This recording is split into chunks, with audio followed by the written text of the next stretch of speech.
What's up, everybody? It's your boy BusyBlu, and I am back again with another Grey's Anatomy Season 14 recap and review. Today I'm going to be reviewing Episode 4 entitled Ain't That a Kick in the Head? Before I get into this review, I just want to say make sure you guys subscribe. This channel is a lot of fun, and if you really like what you see after the end of this, make sure you hit that subscribe button. Also, you can join any of the Busy Bees by clicking that bell and get a part of the notification squad. We always in here. The Bees is always ready to get it started. So make sure you subscribe and hit that bell so you'll be notified of everything that I'm doing here. Let's get into it. So today we start off with Grey, Maggie, and Shepard. Basically, Shepard, she knows she got to do the surgery in her head, so she started to go Britney Spears style.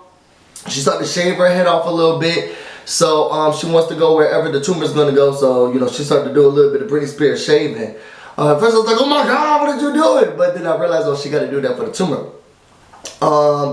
Meredith was like, yeah, maybe you should call your mom. And she's mad. She's like, well, my mom wasn't here for the marriage, okay, for the wedding, and she's not going to be here for the surgery. So, okay.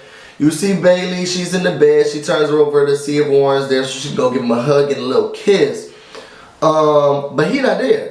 Y'all, was it just me, or she started moving the pillows and stuff, and I'm thinking, girl, now if you ain't seen him by now, you should see here talking to some, I mean, move the pillow, girl, if you ain't seen him by now, he ain't in the bed with you.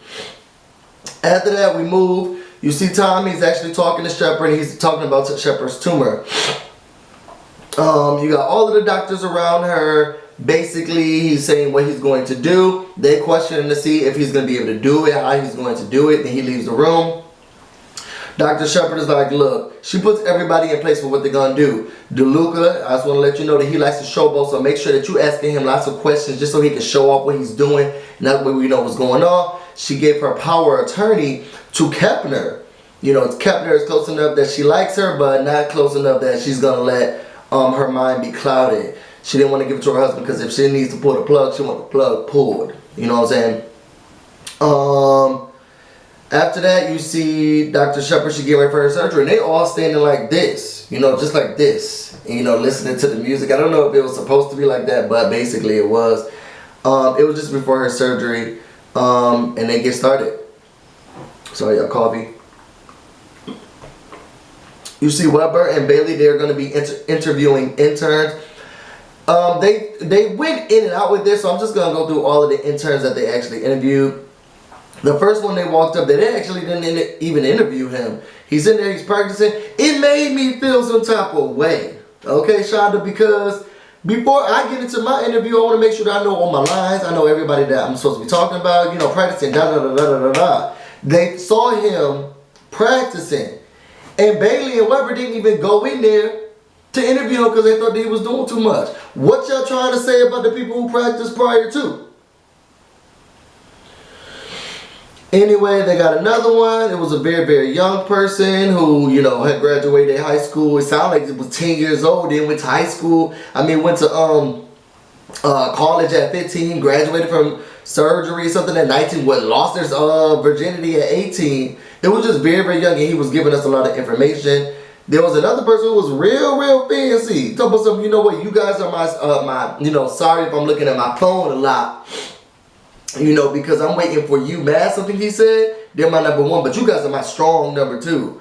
Y'all, we heard a little he looked at his phone, and I guess UMass gave him a thumbs down because he was like, but I really like it here. I love the upholstery. Everything is so great here.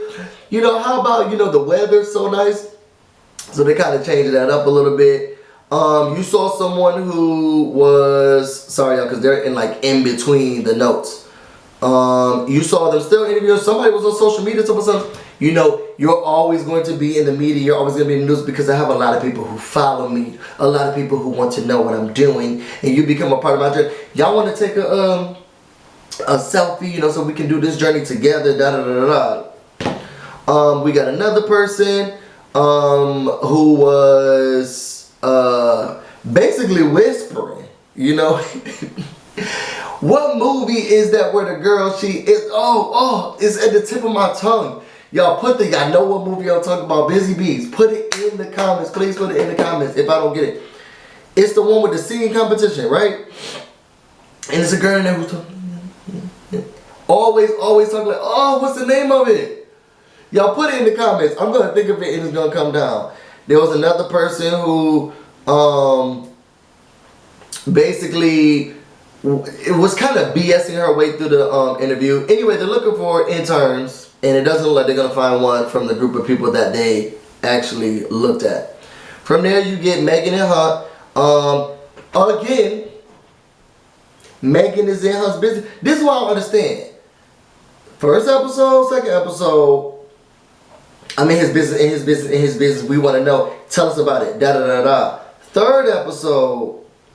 I don't want to. Yeah, you tell me about your things. I just have my stomach open. Now in your fourth episode, you're avoiding your wife. You need to go to. Give us the real, Megan. Are you going to be trying to help your brother or you're not? Because you're making me confused. Anyway, Megan goes into surgery. Not Megan, sorry. Shepard goes into surgery. Kepner's praying that she doesn't have to unplug her. They're doing the surgery. As they're doing the surgery, DeLuca is trying to listen to what Shepard told him. She's like, look, why did you do that? I mean, what made you use that type of scalpel?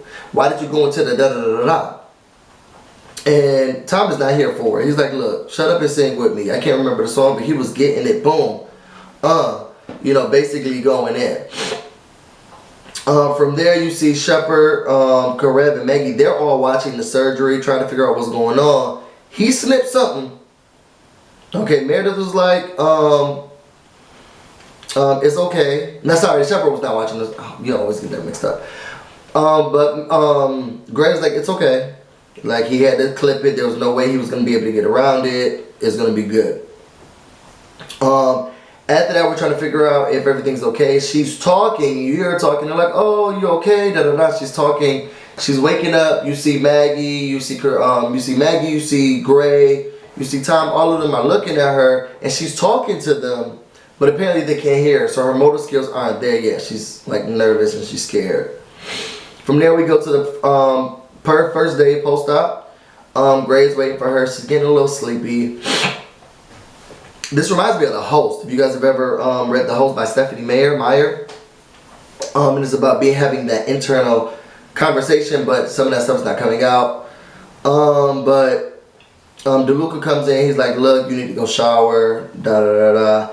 Gray gets up so she can hold her hand, and she squeezes it. And she's talking to her, and Shepard is talking to her, but again, nothing's coming out. So Meredith's like, oh my God, I think she squeezed my hand. I think she understands. This is a good sign, da da da da. But in Shepard's internal brain, she's like, I need you guys to stop talking. Like, it hurts, da da da. You guys didn't Meredith go through this like 1 or 2 seasons ago where she couldn't talk, but she knew what she wanted. Oh, y'all should have gave Meredith an Emmy, okay? I don't care what anybody say. Ellen Pompeo, she deserved the Emmy for that acting that she was doing. Y'all say she didn't. I just knew she was about to. Now, Ellen ain't the best actress.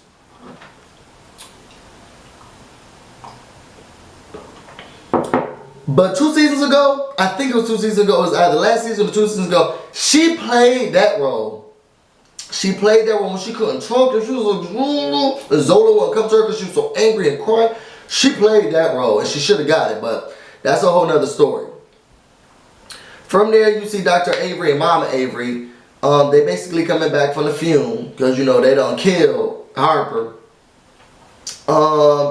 He's meeting with everyone. Tom comes up and was like, oh my gosh, Catherine, is that you? Okay, Mama Avery, you're looking good as ever. You're looking like good like a snack like you always did, just snacky. You know, and Robert's there looking like, who is, and how do you know him? And what's your name? Okay. But anyway, Avery goes away.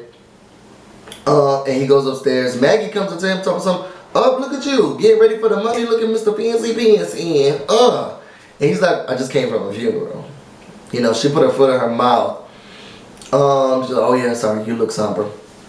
From there, Karev wants to know, yo, how much money did you get? You know, because Harper Avery was loaded. How much money did he leave you? He's like, look, that's not important. Shepard's like, yo, it's not Shepard. Gray was like, can I talk to you? So as they're walking, Meredith's like, look, I really want to publish the surgery that I did. You know, I took a girl's whole stomach out and give her a whole new stomach. I want to win the award, but I can't do it with your name on it because, you know, you can't take an award from your award. That's a little conflict of interest. So she's like, okay, yeah, I'll let you. You're allowed to take the stomach off. From there, you see Tom and DeLuca. DeLuca basically is in the room with Shepard, and he's like trying to get her up. And Tom comes in, like, yo, put her down. What you doing? Oh my God, you gonna kill her? You gonna mess her up? And DeLuca's like, no. I told her, I promised her that I would do this. This is what she wanted. She's like, no, she also promised me that I wouldn't put her. I also promised her that I won't put her over here, which is stupid. It was the tumor talking. You can't do these things because it was just the tumor talking. Put her down. So he doesn't listen. He actually picks her up and he puts her in the chair. From there, they cut screen to Megan and Gray. She's basically evaluating her. She's saying her white blood count is elevated, so they need to make sure that they're doing something. And they start to talk about Riggs. Because, you know, Megan, she don't want to be there anymore. She's done with being in the hospital. And he's basically saying, like, look, I sent them back to you, Megan said to Meredith. And Meredith's like, look, well, I don't want him. Okay, I'll send him back to you. And they're basically ping-ponging him. So Megan was like, I know we must be messing with his brain. Yes, y'all are. Y'all can't be doing the man like that. Tell him the truth. From there, Wilson goes out. She's talking to Gray. And she's basically Meredith is telling Wilson about some of the complications. And Wilson's is this going to, she's asking her the same thing I asked, is this going to compromise what we have going on for the award? You know? And Meredith is like, no, and don't worry, I'm still putting your name when we publish it. So Wilson's like, yes. And basically she tells her that I need a photo of both of you, of us two together so that we can put it in the magazine. And I had immediately thought, oh my God, what about her husband? You know, he could come and kill her. And that comes out a little bit later. From there, this is day 2 of the post-op. Sorry, I'm just looking at some of my notes.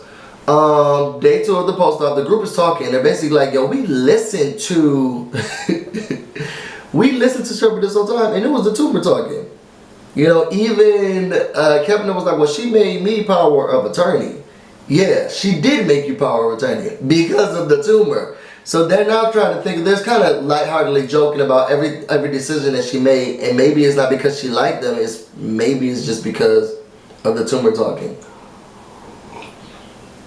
You see DeLuca and Shepard, when they come in, you know, Shepard said, you know, voulez-vous coucher avec moi ce soir? Okay? Mama lied, tease. And who knew Maggie could speak it? Maggie comes in and she's like, oh my God, she's speaking French. Meredith's like, I didn't know she know French. She doesn't, she speaks German. So then I was thinking, well, maybe the language is intertwined, but you know, German is real hard. You know, it's real hard. And this was I used to date someone who spoke French. Real sexy language. You said what? Anyway, she asked for some water. Clearly they're trying to figure out what's happening. Maybe she's going back to when she was younger. I was nervous about that. From there you see Megan. She's getting up. Like, nope, I'm done. I'm done with this. I'm not dealing with this mess anymore. I'm getting up. I need to go get Farouk. Okay? Where is my son? Okay? She's taking things up. Y'all always get nervous. And I don't understand why they've never done this in any of the TV shows. When people get up and they're ready to pull the stuff out and the doctors be like, no, don't do it. I think they're just stickers for the vitals. I need one of these people to pull something out. And they pull something, okay, by mistake. Because every time I see her, I always get nervous, like, oh my God, you're going to pull something out. That's what I was spitting her. You know, she got her whole stomach out. Anyway, she's nervous. She wants to see her son. He's not eating. They're trying to figure out what's going on with him. Meredith come in and is like, look, you're going to do more damage acting right now in a haste. You need to calm down. The same thing happened with me and Zola, me kidnapping my child.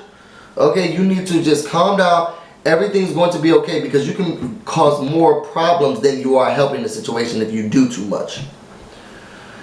From there, you see Kepner in Arizona. Kepner is basically laying down. I guess her and Avery have decided that they're going to live in separate places now. And Kepner doesn't want to go home because now she doesn't have her daughter. She's like without Harriet. Which, why did she name her Harriet? It's just such an old name. Nobody else think that? Harriet is a American Girl doll name. Like, I just don't think it's a name for children now. Anyway, she named the little girl Harriet, and now she misses her. In Arizona, and she's like, no, I understand, because y'all know Caddy done took Arizona's daughter all the way across the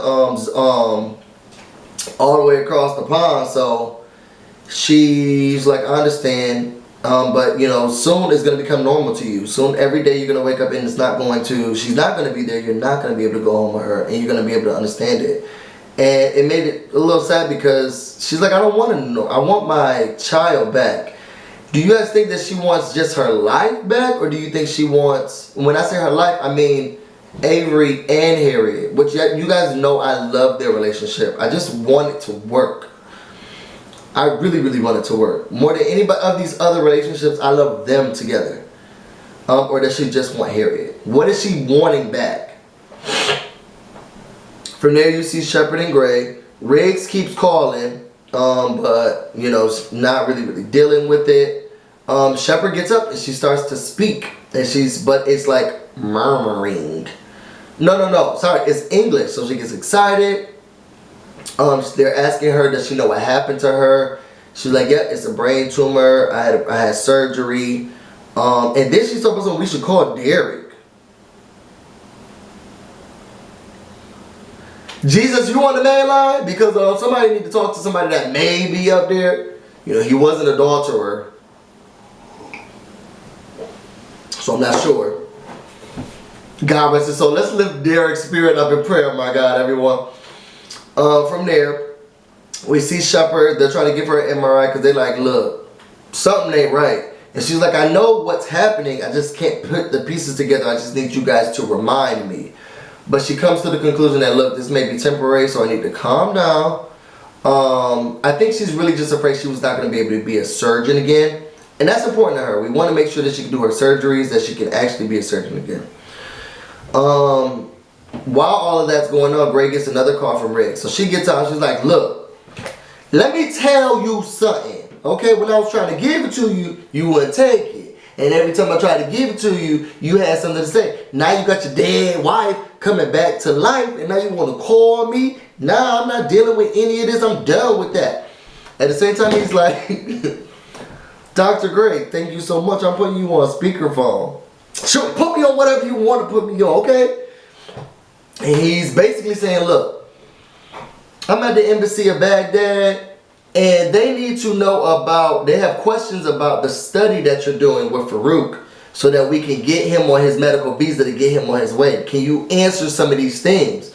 Y'all, I ain't never seen somebody Google faster in my life. This is why you need Alexa, okay? Meredith got that computer and she was like, okay, I got you faking like a doctor, okay? What's she faking like a doctor? Because she is a doctor. Faking like she had a clinical trial that she didn't have.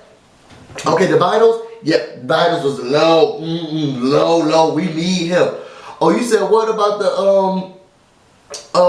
colostopoids? Oh no, we definitely need the colostopoids here because those are heightened and those can't be too high. You said what about the cholesterol? I definitely need to do that surgery now. So can he come to the clinical trials? Like, I need y'all to send him here now. Whatever she said, it worked because they're like, okay, we're gonna call back. We'll see what's happening. So now she's like, okay, I can breathe a little bit better. We'll see what's happening. We cut to Weber, Avery, Mama Avery, and Maggie. They're actually having a family dinner. When Weber comes in with Maggie, Mama Avery was like, who is this? You know, I thought we were gonna have a family supper.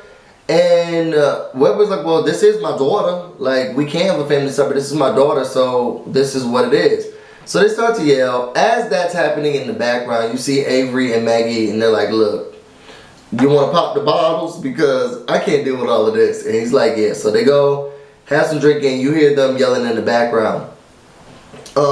She's basically yelling about you shouldn't have brought him here because we wanted to have a family discussion, a quiet one, about what's happening with his inheritance and how much he's getting. And Avery's like, look, Dr. Avery, young Avery, he's like, look, Maggie, sorry, let me go to see what's going on with him. As he's walking to the kitchen, you can still hear them yelling, and he's like, well, how much is he getting? Weber asked Mama Avery, how much you getting? She's like, about $250 million. About $250 million.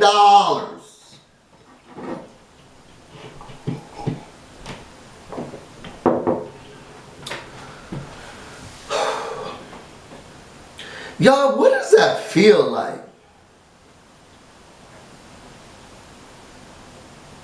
I'm dipping and dodging Sally Mae every day. $250 million?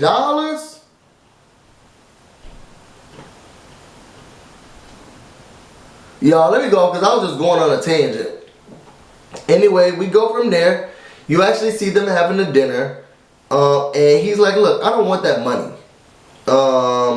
This is a lot of money. I want to be able to get the Harper Avery. You know what? And I had this conversation. Because this is really, I think that he's ended the limit. It's good. You know, people are like the rich. Do I want to defend the rich? Because I'm poor, y'all.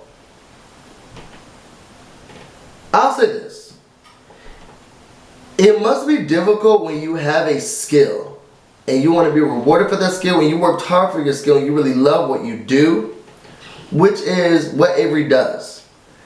And he can't get the award, which gives this high esteem, you know, and awards you for your great work and makes you just a little bit more, you know, astute in your field. Because of his family name. He just had to get cut off of Meredith's surgery.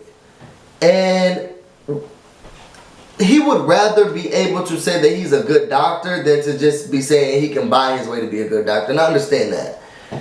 Maggie basically comes in and she's like, well, you know, I understand about choices and this and that. She basically lightens the mood. And, you know, Avery started to give a little bit of, okay. You know, maybe she could stay in the rain. Let me try to talk to her, you know.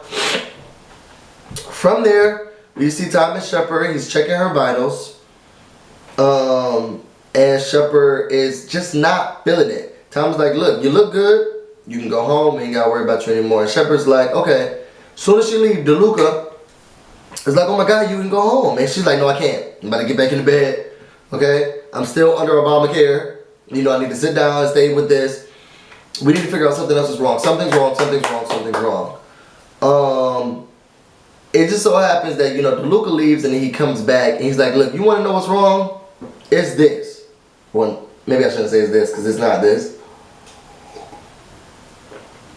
This is tumor. This is what's missing.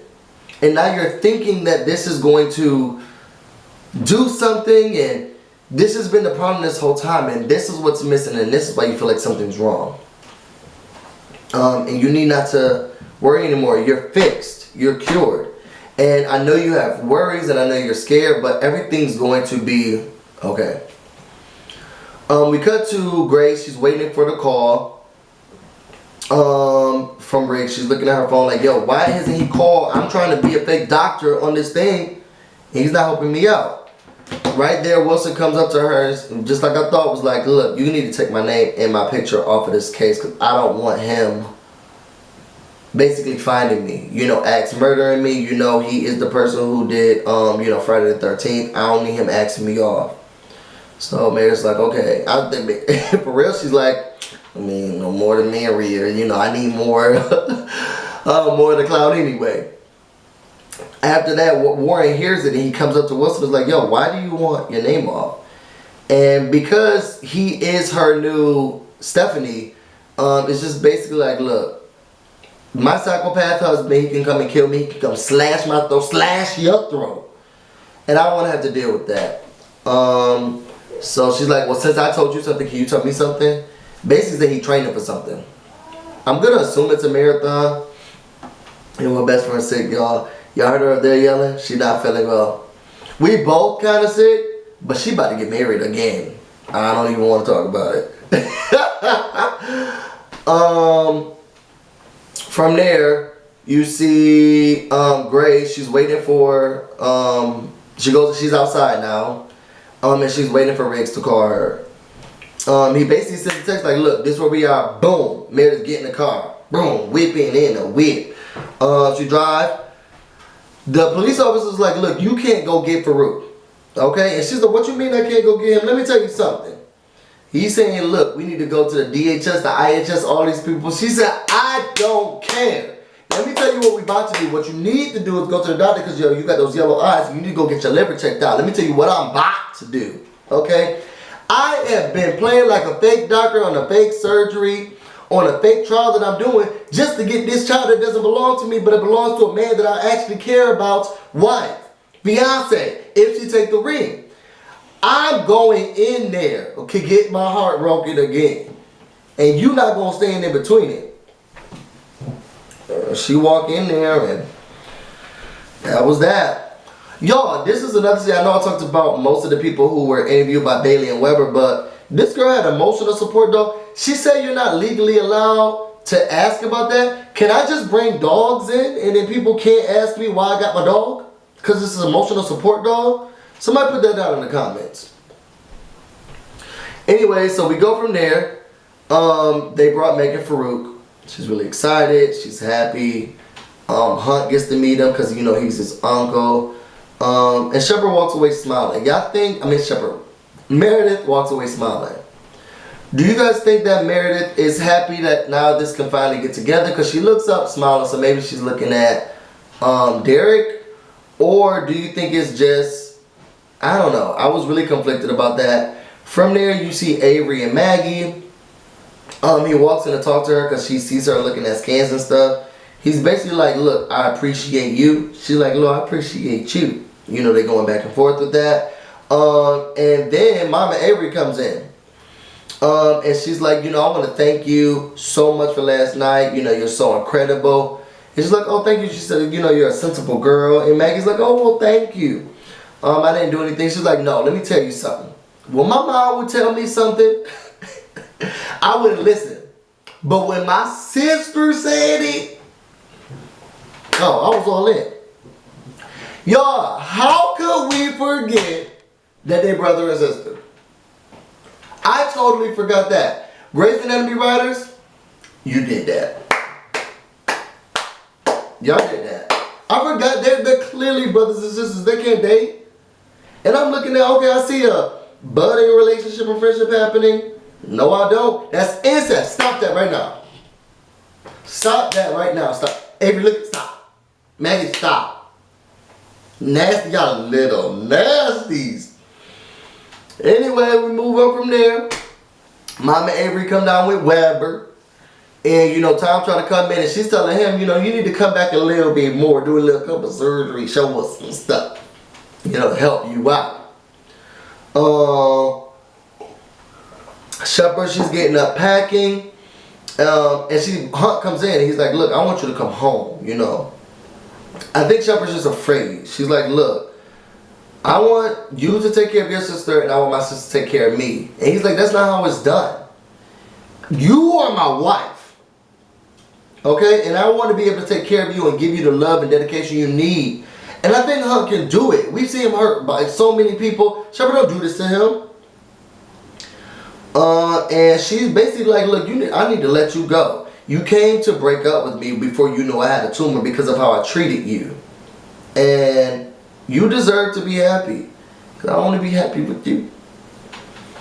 From there, you see Kepner. She's actually with her daughter. She's happy. Bailey and Warren. He's in the bed trying to set his alarm. And she looking over his shoulder like, "Well, why are you getting up that early?" He said he's going for a run. They start to do some XEX. We see DeLuca sis. I know her real name, but now I like to call her DeLuca sis. DeLuca sis and Arizona, they in the bed. You know, doing whatever. And then she gets a call. Basically, her daughter wants to come home. So I guess we're going to see more Sophia. Is Callie coming back? Girl, those checks started drying up. I really did not like this scene. Basically Maggie, Karev, and Whisper are in the bed, and they're talking about her husband. She's saying how she really hates the fact that he has this power over her. She ain't never gonna be able to publish anything. She's never gonna be able to be a good doctor because he will always be there to be watching, lurking, trying to find her so that he can kill her. And that's a scary thing. And I'm mad because y'all saw what Karev did to DeLuca. Okay, took his, okay, as Nene said, pop, pop, okay, and almost took his eyes out. So I'm afraid of what's gonna happen with that. You know, in our final scenes, we basically have Megan talking to Meredith, and she's basically saying, look, you're doing good, your vitals are good. Take your man back. I don't want him, sis. Take him. He's all yours. Here. Here you go. There you go. Here's your man back. He loves you. Everything that's happening had nothing to do with me. You need to take him back. I don't want him. And then the last scene, we see Shepard and Hunt. And she decides she wants to go with them. Hopefully their relationship works. Hunt deserves love, you know, so hopefully they can give that. Tell me what you guys liked about this episode. What you guys did or didn't like. Sorry I had this one be so long, but it was a good episode. Make sure you give this video a thumbs up. Tell me what you thought. Subscribe. I'm about to go ahead and do some more stuff. You guys, if you want to know more about me and what's going on, you can follow me on the Facebook fan page, The BusyBlu. You can also follow me on Instagram or Twitter at BusyBlu, no space, no E. Everyone stay busy. Until next time.